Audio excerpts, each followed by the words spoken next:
friends. Welcome to the LeggLife podcast. My name is Adam. My name is Sherry. Sherry Beth, what episode is this? 127. If it sounds different, it's because it is different. We're in the car. We are. We are currently driving up to Denali National Park for a weekend in Denali. Mm-hmm. And one of the things that we have done multiple times here on our podcast, I'm not sure how many times we've done this, is just a bit of a road trip podcast. Kind of a stream of consciousness thought We process. essentially don't have one topic we talk about. We start recording and we just simply talk until it's like, well, I think we're done. So we have no idea what we're going to cover, but I'll be honest, these are always fun. Yeah, I think that I don't know if you have like a fun fact you want to start out with, but I'm just going to jump in. Oh my gosh, Denali is out in all of her gorgeous beauty. So it is currently a pretty sunny day. The weather's beautiful. And Denali is, for those of you who might not know, the largest mountain in Alaska, over 20,000 feet tall. It is an absolute behemoth, and it's so big that the majority of time it's covered in clouds. So She has her own weather system.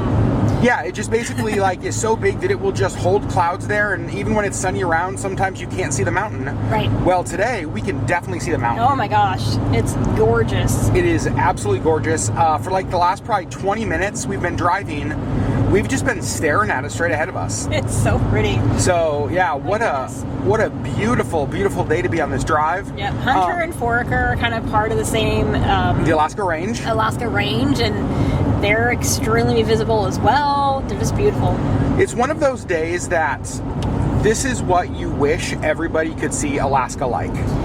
This is one of those days that makes all of those awful, very long winter days be like, it's kind of worth it. Can I clip that audio and save that and play it back for you? In February when I'm like, get me out. Exactly. In February when you're like, I'm done, last time here, we're leaving. I'll be like, well, actually, what you technically said last May. I know. This is kind of our first summer road trip of the year. Yeah.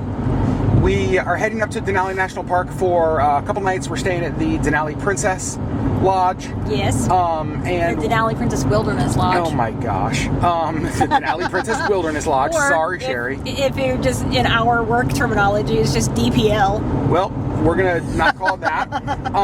And so we don't have a ton of plans up there. Yeah. We've never stayed at this lodge. It was on our Princess Alaska bucket list. Yep. And so we're heading up there, and we're gonna go into Denali National Park tomorrow. We're hoping this weather holds out for us a little bit. Yeah. We'd like to do a little bit of hiking, a little bit of exploring, and of course we're vlogging the whole weekend, so we'll bring you guys along for all of it. Yeah. So this drive, Sherry, is one that I in my life have done. I don't think I could say hundreds of times, but a lot. A lot, yeah. So when my family moved to Alaska, many of you will know this, my family owned a lodge in the town of Trapper Creek, which is about 30 minutes up the road from where we are. So we are going to be coming to the town that I grew up in here in just a little bit. My family owned the Cache Creek Lodge out here, and obviously owning a lodge in remote Alaska meant a lot of trips to Anchorage to buy supplies for the restaurant, for the lodge, that kind of stuff. So we would do this drive all of the time growing up.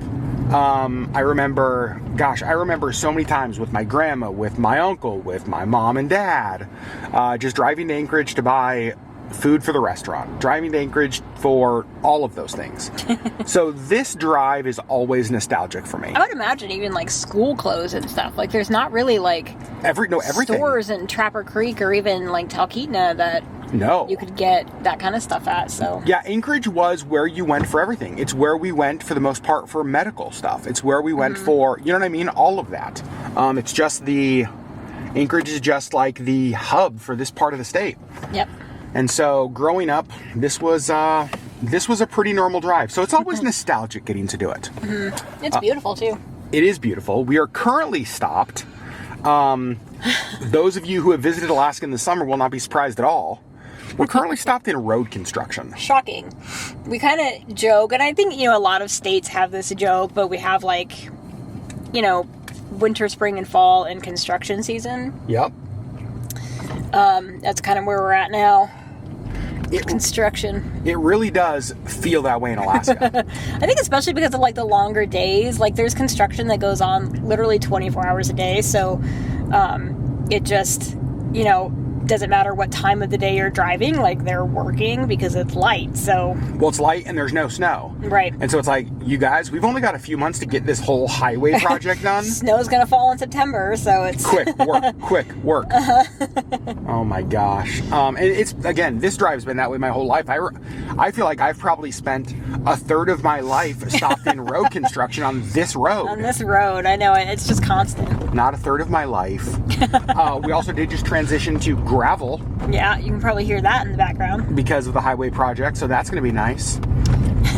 Sherry Beth, what are you most looking forward to on this trip? Oh, man. What's funny is that we were talking about this earlier this week. So this was a short week because Monday was Memorial Day. Why do short work weeks always feel so long? I feel like 5-day weeks sometimes just feel like 5-day weeks. Right. I feel like 4-day weeks normally feel like 6-day weeks. Or longer. Like I don't understand how that works, but I'm looking forward to having like a relaxing weekend. Like this week was so long, and I don't know, it was 4 days, but like it just felt very long. This weekend is going to be anything but relaxing. I have planned several 3 a.m. flora and fauna walks. Well, you can let me know how those are, babes. We are going to explore local, we have a fungi journey where we're going to look for local mushrooms growing in forests. Well, I'll watch the vlog.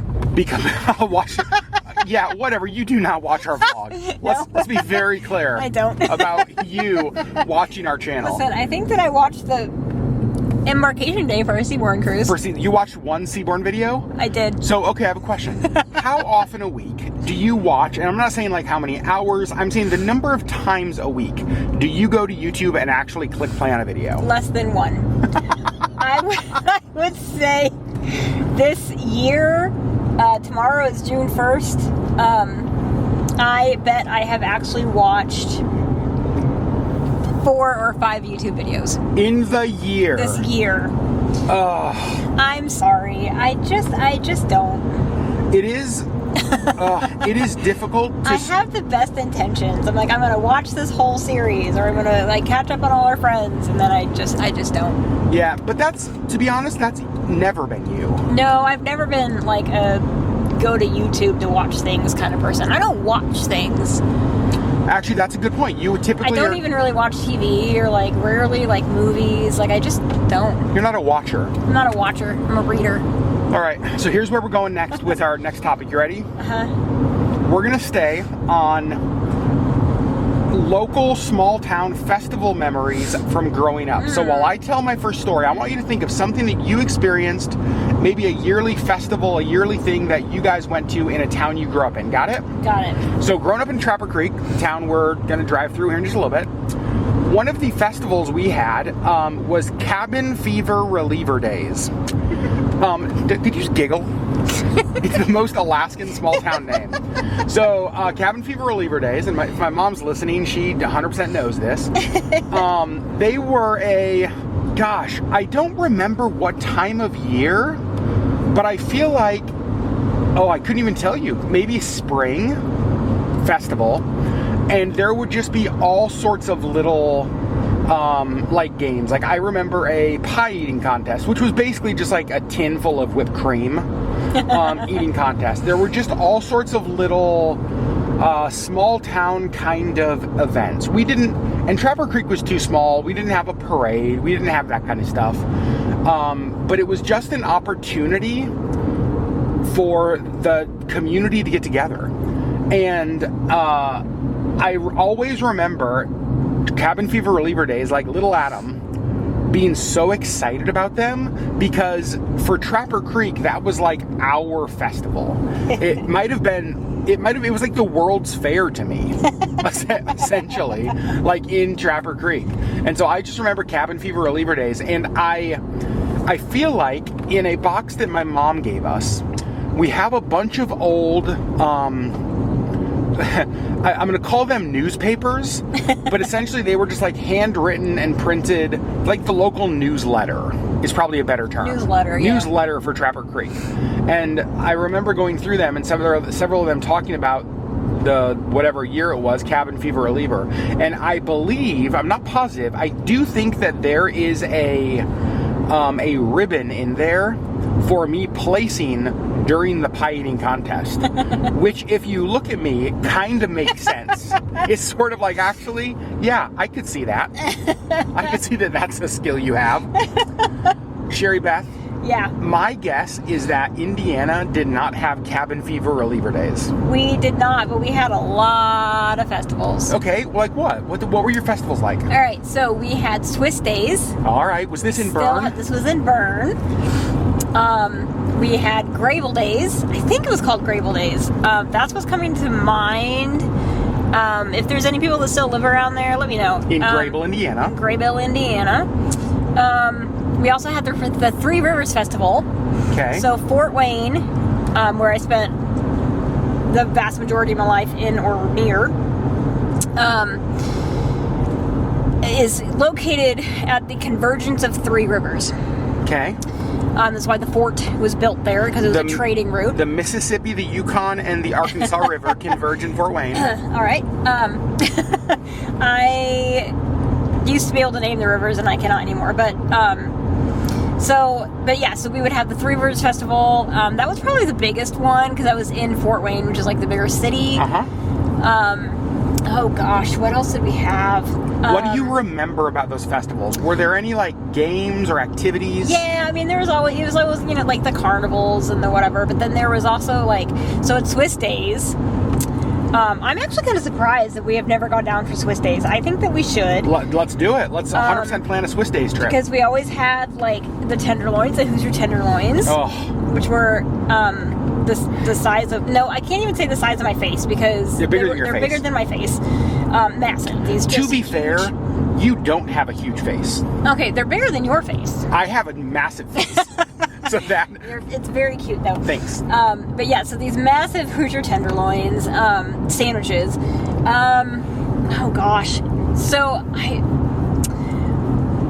I don't remember. I do remember that, so my mom actually, I think, ran the Chamber of Commerce for Bern for several years. And so she was kind of she headed up the Swiss Days. I do remember that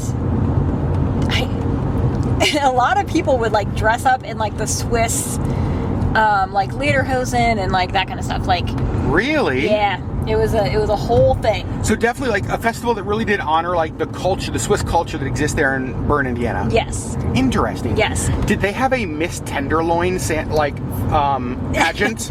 I don't know that it would have been the Miss Tenderloin. That would be it's probably not a good. Now that I think about it, it's probably not a good name. A little bit weird. I do feel like there was probably some sort of pageant or something. Yeah, I don't know.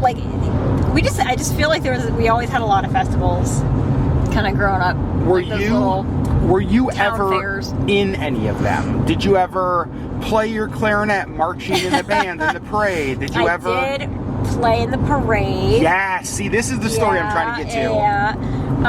Also, our youth group growing up, we always had a strawberry shortcake stand. And it was the best. It was just a fundraiser for the church youth group? Yep. So cool. And always strawberry shortcake, which to this day is one of my very favorite desserts. I'm learning delicious. about you. I didn't know this. What? I didn't know about the strawberry shortcake stand. Also, look at the mountain right in front of us. It's amazing. Oh, you guys, this drive. This drive. I do think we should go back for Swiss Days. First of all, do you know if Swiss Days still happens? I think so. I think so. I can find out, but I'm pretty sure. I feel like it's usually in the summertime, June, July, or August. I don't remember exactly when, but summer. Oh, great! The hottest time of the year. Yeah. That should. I think we need to look into this. I agree. I think that it would be a lot of fun. I think so too. Gosh, that'd be amazing. So we did that every year. Maybe I'll enter the Mr. Tenderloin pageant. No, probably not a They pageant. might have that for men. I guarantee they don't in Indiana. Well, that's true. There is no Mr. Tenderloin pageant. Geez. At least not in Bern. Not in Bern. Oh, that's Yeah. so funny. Oh god, I'm trying to think. I'm sure there were more, but yeah, I just feel like we always had festivals and that kind of stuff, like town fairs. I mean, I feel like every little town had its own like little thing. So that's exactly what I like, because to me, that's what Cabin Fever Reliever Days was. Yeah. It was Trapper Creek's little thing. You know, our closest town was kind of Talkeetna. It's right across the river.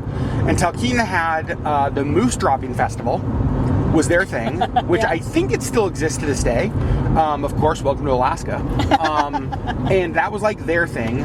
And Cabin Fever Reliever Days was our thing. And Yeah. I just love the towns have that. In fact, I'm going to get a little bit more serious here for a second. It's one of the things, you know, we did a podcast recently talking about kind of our feelings around not having kids, and, you know, now that we've been married for so long, how do we feel about that, and just all that. One of the things that I miss, there's a moose right there. hi, little baby one. Welcome to Alaska, you guys. Oh, there's no mama nearby though. So one of the things I miss about not having kids was kind of that dream of going to whatever the small town festival was.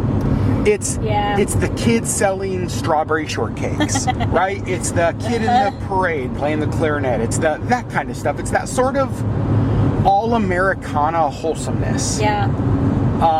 And I think that's what I love about those small town festivals is it feels so pure. It feels so Hallmark.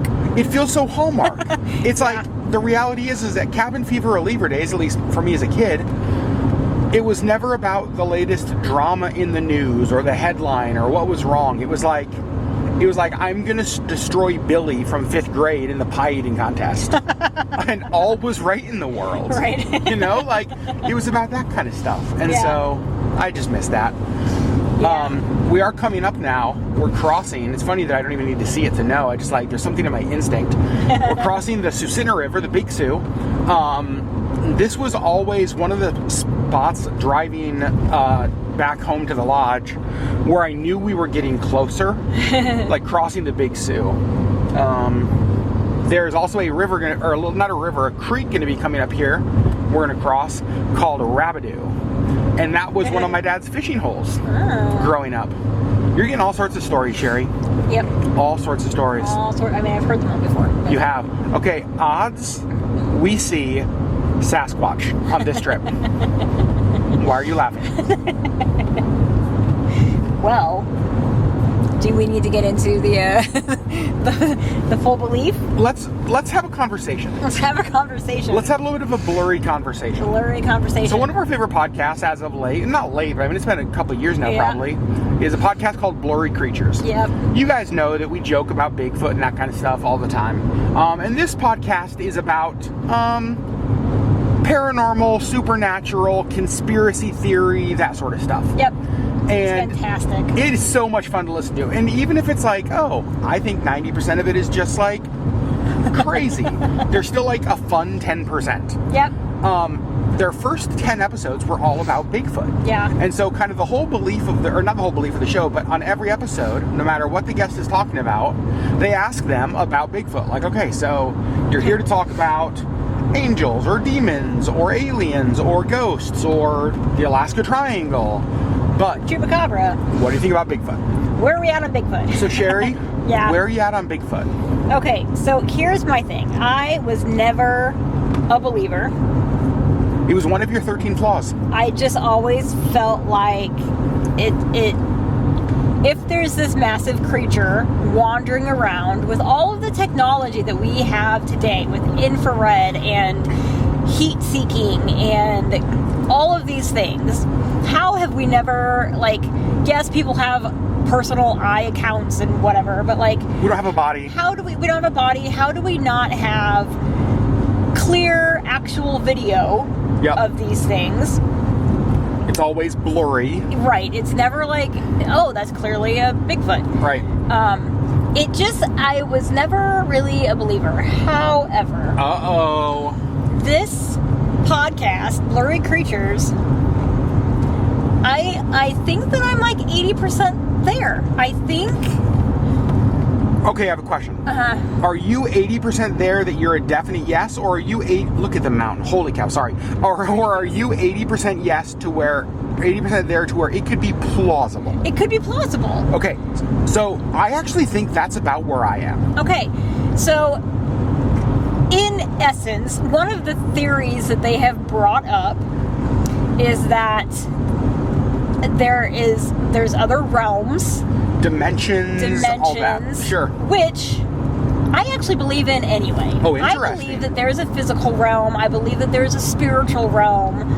I already fully believe that those two realms exist. Why would there not be others? So there's clearly more than meets the eye. There's more than just Earth as we know it. Interesting. Okay. I've always believed that. Sure. I believe in aliens.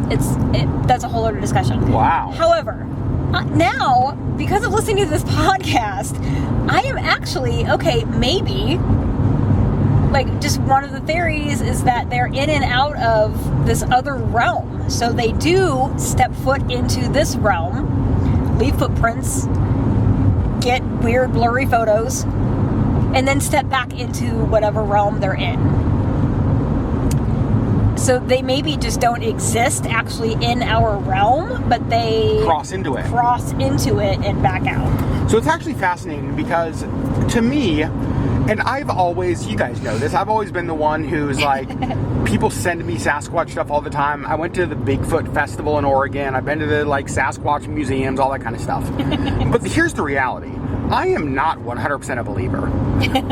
Like I am because not of all of those. Yeah, I would say that's like, to me, I would say I'm almost there on like, it's plausible. Like, I would say it's a possibility rather than like a certainty. Right. Is where I'm at.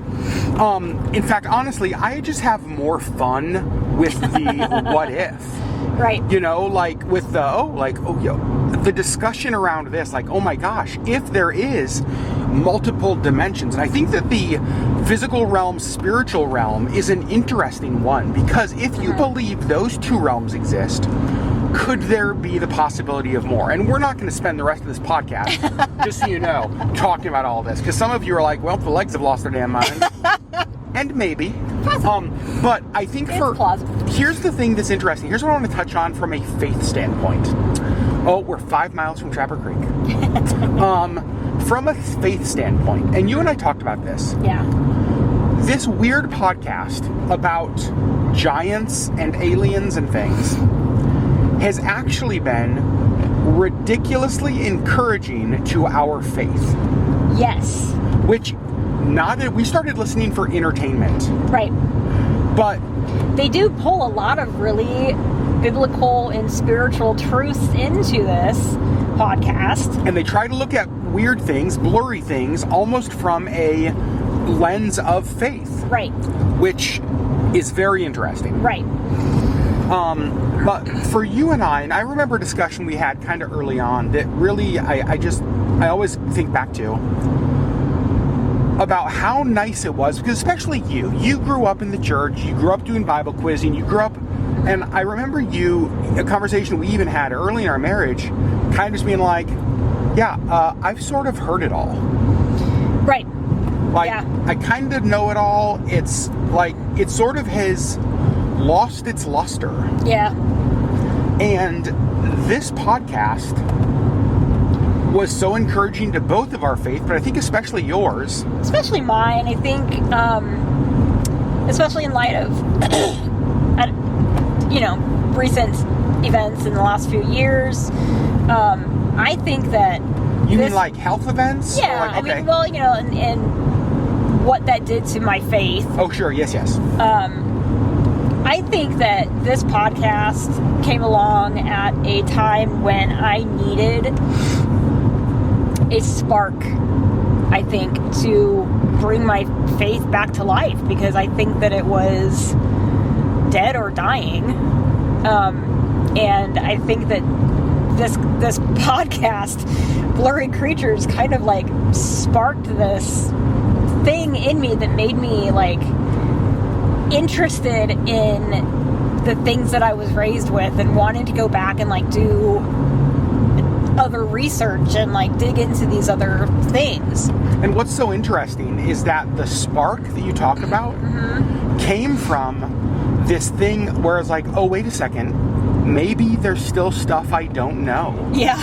And I love that so much, because the spark didn't come from like, oh, I finally figured it out. It was actually just the opposite. Oh, there's a lot that I don't know. Like, I want to dig into this, and like, how did we gloss over these verses in the Bible? And you know, I've read this, and you know, we're just gonna skip right over that because we don't have answers for it. And this podcast is really like, yeah, but let's dig into this. Like, why don't we have answers for this? Like, what happened? And that's one of my favorite things, that the spark came from this thing that is like, maybe God is bigger than I have pictured him to be. Maybe the universe and the world and creation is more than I was taught. Yep. Maybe there's more. Like, and that's the thing, is that, maybe there's more. Oh, yeah. Maybe there's more. Yeah. And I think that sometimes when you're raised with something, or you're raised around something, you get to the point where it's like, I've seen it all, I know it all, I've heard it all, You're kind of desensitized, I think, to the wonder or the curiosity. And maybe there's more. And it came from a freaking podcast about Bigfoot. That's the great, like, that is absolutely the greatest. I know. Well, and so one of the things about, and again, we're not going to just talk about this podcast, although we could for hours. Oh, yeah. One of the things that really like stood out to me in one of the earlier episodes that we listened to was somebody was saying on it, like, if even one of these accounts is true, it blows the entire thing out. Like, it changes everything. It changes everything. Like, if one Bigfoot sighting is true, then there's freaking Bigfoot. Like, that's... Can we call him Bigfoot now? No. I like Bigfoot better. But, like, you can't refute that. If one of them is true, and there's how many hundreds of sightings that there have been, you know? Like, thousands of sightings, whatever. But, like, if one of them is true, then it blows the whole paradigm out. You are so attractive to me right now. You're so attractive to me always. But keep talking about Bigfoot. But that is, I mean, and honestly, that's the way that my brain works. Is like, I will question and question and question until there's no questions left. And I'm going to hit pause real quick. Yep. Because right back there, Sherry, was the Cache Creek Lodge my parents owned. It burned down. It's now been taken over. It's now been taken over basically by the forest, which is sad. But I just wanted a moment of silence. Okay, now we're back. Sorry, back to Bigfoot. Now we're passing Wall Mike's. Now we're passing Wall Mike's. There's a store in Trapper Creek called Wall Mike's, and their logo looks just like Walmart, except it's got Mike. And I'm just like, how have you not been? Because it's out in the middle of and look at that. I don't think you saw Alaska. that. This is Trapper Creek. There was a sign that just said self-serve sourdough bread, and there was a table next to the road that just had a bunch of sourdough bread on it and probably a basket for people to put money in. Oh my gosh. Welcome to the town I was raised in. I love it. Wall Mike's and self-serve sourdough. Sorry, back to Sasquatch. Back to Sasquatch. And any of like the blurry creatures. Here's my quick take on aliens for anybody who I want you to know I had no idea cares. We were going here. Listen, it's stream of consciousness. I think that it is very cocky of us to think that we are the only life forms in the entire vast universe. Oh.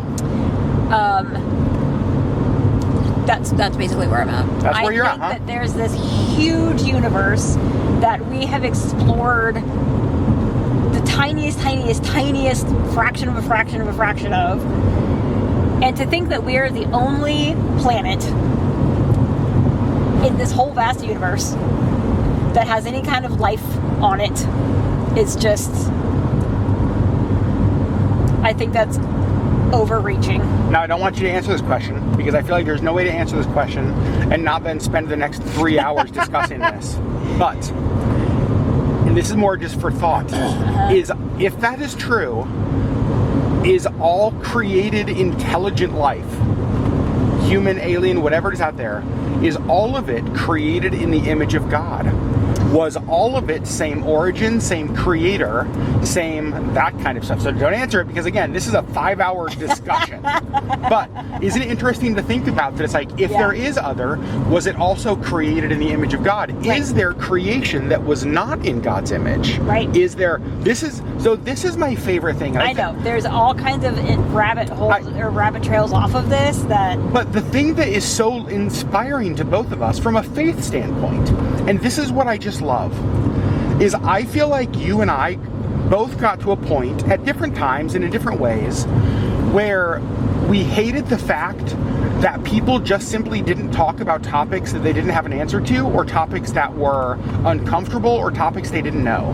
Right. I mean, the first multiple decades of my life were just like, oh, we don't know how to answer that, so we're just going to pretend it doesn't exist in the Bible. Moving on. It's like, no, but there's giants, and the Bible says that, like, aliens mate, or not aliens, but like angels mated with like women, and there's this other race, and you know what I mean? It's like there's all of these things. Right. And I'm like, wait a second, can I not hear another sermon on Job?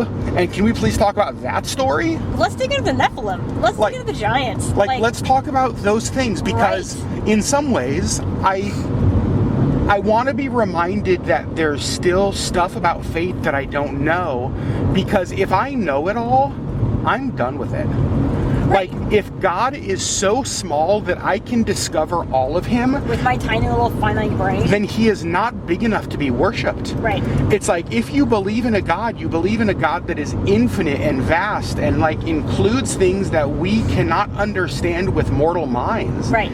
And so, like, tell me about that guy. Right. Because, like, that's what I'm interested in. That's what I'm interested in. I don't want to be able to figure out God. I don't want to be able to figure out the universe. And I think that in some ways, that's one of the reasons that I think we see a lot of deconstruction of faith and people walking away from church, is I just think you get to a place where it's like, I've sort of heard all of this and I'm kind of just done with it. Bored. Yep. But that's the thing, is that there's still more. Like, there's still more. Yeah. Oh, gosh. What a weird turn this podcast has taken. What a weird turn, but I think interesting.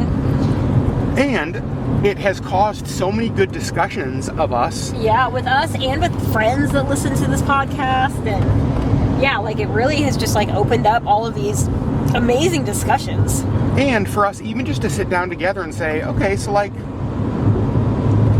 it's one thing to have a discussion about something, but to say, okay, so like, what do we believe about this? Right. Right? Like, what do you actually believe? And there are things that we disagree on. Which I think is great. Which I love. I actually appreciate that about us, that we are in different places when it comes to belief in certain things. For instance, for so long, you were wrong about Bigfoot. But now you have finally seen the hairy light, and you are on your way. The blurry light. You've seen the blurry light, and you're on your way to the truth. Oh, God. Sherry Beth, I love you. Oh, man, I love you too. So, friends, there you go. That is our road trip conversation. We've now passed the town of Trapper Creek, where I was raised. We are continuing our journey on to Denali. About halfway there. We're probably ish about halfway. Maybe a little bit more, actually. We've got a podcast we're going to go listen to, actually. We recorded one, now we're going to listen to one. One of my favorite true crime podcasts is called Up and Vanished. Yeah. And Up and Vanished, in the current season, and I'm going to encourage all of you, if you're a true crime fan, to go listen to this. Yeah. This is the third season, is that right? Third season, fourth season, I'm not sure. The first season was phenomenal. Yeah, it was Tara Grinstad, this case out of Georgia, I think it was. Yeah. We were obsessed. Their current season is actually based here in Alaska. Yeah. And it, I have listened to all of the episodes that are out. There's going to be more episodes coming out this month. This story hits a little close to home with some of the work that I do. Yeah. And I just want to encourage you to listen to it, because I think it helps. So far it's starting to dive into some of the uniqueness about missing, murdered Indigenous persons, and just some of the different things that exist around Alaska. So we're going to go listen to some episodes, because Sherry is not all caught up. No, I think I've listened to 2 Yep. episodes. I listened to all of them on one of my trips. I think actually my trip to San Francisco. Yeah. And so we're going to use this time on the road to go listen to the rest and get Sherry Beth caught up. Yep. You guys, we talked about everything from cabin fever reliever days, Swiss days, Sherry playing the clarinet in parades, to Sasquatch. Denali, out in all of her gorgeous beauty. Denali and her beauty, Sasquatch, and the importance of having aspects of faith that we still don't understand. Yep. There is still more. I love that. Yep. You guys, we love you, and we will see you on the next LeggLife podcast. Bye!